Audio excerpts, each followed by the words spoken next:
E andiamo, e andiamo, e andiamo. 3 massive points. Let's start from here. 3 massive points.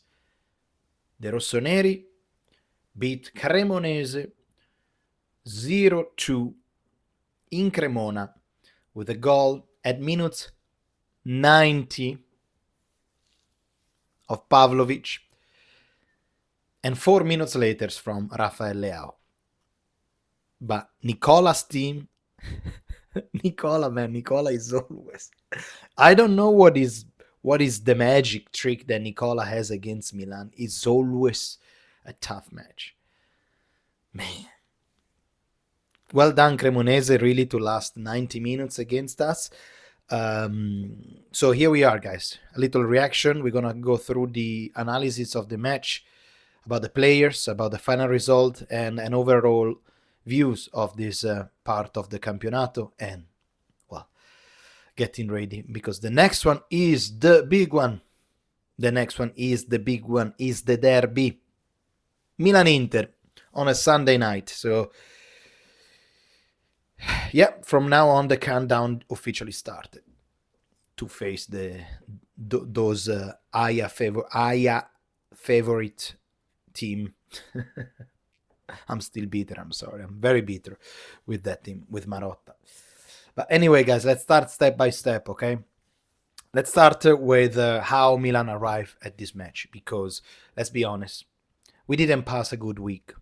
We didn't have a good week with the defeat against Parma.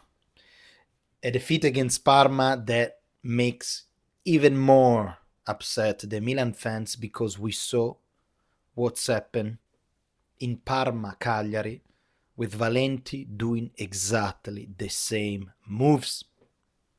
But guess what? This time the goal was disallowed.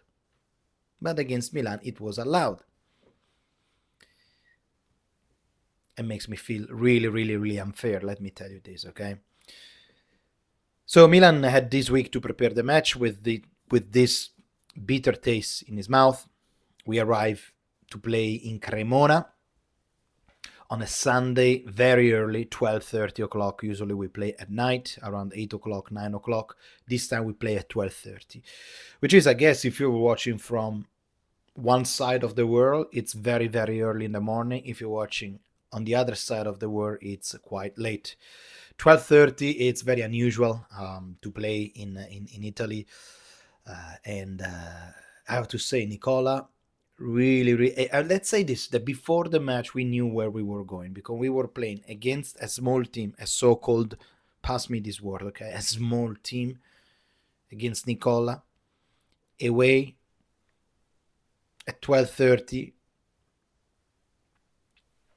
So with Rabiot, that we were like, please don't get a yellow card. So we knew that this match could flip in a second if, let's say, he was getting a yellow card right away, because he was if he was getting a yellow card on this match, he would miss the derby. Instead, he didn't. Very well, very professional Adrian, very brave as well Allegri to play him. Really, really, really good. Beside that, Milan play with this kind of lineup, because we played with Mike, De Winter, Tomori, Pavlovic, Bartesaghi, Rabiot, Modric, Fofana, Saelemaekers, and Pulisic and Rafael. Substitutions for Milan, it came pretty much all of them at minutes, what is this here? 72. Okay, I'm reading from my phone, because on SofaScore with the app I can know all the informations. After 1 hour of game, eventually Allegri decided to change Youssouf Fofana for Ricci, Saelemaekers for Fulkrug, and then later on at minute 78, Atekame for Tomori and Nkunku for Pulisic. Now, the first half, as far as where I have to be honest, I missed the first 15-20 minutes because I was out, but apparently I didn't miss much. I saw the highlights, I saw the the commentary, and I didn't miss much. The biggest chances, however, was for Milan, a couple of times with Leao and one time with Pulisic, that I don't know what is wrong with him, because lately I know he is not his position, but in the first part of the season he was a killer, cold as ice. Now he's missing very from that match against Fiorentina in Firenze, that he missed a couple of goals, clearly. I don't know what's up in his mind, as well as Salemaker's. Not the same deadly player that we used to watch. Now, for all the people that are actually gonna complain about Rafael, the only two things that Milan was doing the first half, it was actually made by Rafael. Okay, so if we remove Rafa from the equation, Milan is gonna do even less. I have to say that probably playing with Rafael and Pulisic as a number 9 and a number 11 is not really the best things. And actually, Milan became much more offensive, much more dominant, much more dangerous in the second half, when we finally play with the 4-3-3 with Fulkrug, Leao, and Pulisic. Okay, I felt it was a much more attack balance. The team for Milan, that again, you're Milan, you're not the Cremonese, you're not a small team, so okay that you should respect always the other team, but you need to score a freaking goal. Okay, so yes, you can play with 3 strikers, okay, with Rabiot, Modric, and Ricci behind. Yes, you can play like this, okay. And overall, I would say that once again, the man of the match, beside clearly Rafael, that scored a goal and was the most dangerous player, I have to say that once again, Luka Modric, Adrien Rabiot, Bartesaghi, Mike with an okay save on Cremonese, and there was a moment that they did a corner kick and Mike was there. Not a super magic Mike Magnan save, but still very solid. We didn't suffer much, but this is really looks to me the copy and paste match that we play against Parma. Exactly the same situations.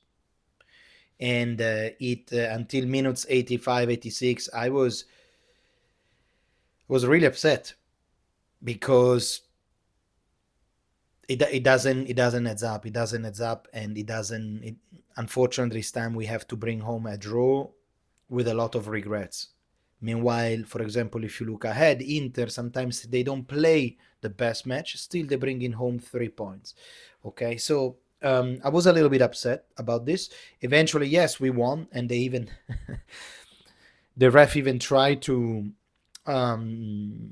disallow the VAR was actually watching the match, rewatching the goal, because it wasn't clear that Pavlovic was hitting the ball with the chest instead of his arm. So there was a lot of review, but pretty much 1 minute and a half. Eventually, they allowed the goal in a correctly way, and then the last goal of Rafael is simply a counter-attack from Milan, because Cremonese was pretty much all the team was in there in our half, and then we stole ball, and Nkunku ran towards Audero, which is a very, very, very, very good goalkeeper for Cremonese, and he passed the ball to Rafael. That alone, he scored his goal number, let's see, of Rafael, because right now the 26 years old, it's on this season, it's on let's see if I can read it. Rafael season, there you go. So right now Rafa played 20 matches, started 16. He scored a total of 9 goals so far this season. So a good season for Rafa. Couple of assists, not like in the past, assist man like in the past, but more goal scorer, which is one of, as a striker, it should count really, really a lot. Overall, guys, this is it's a match that Milan deserved.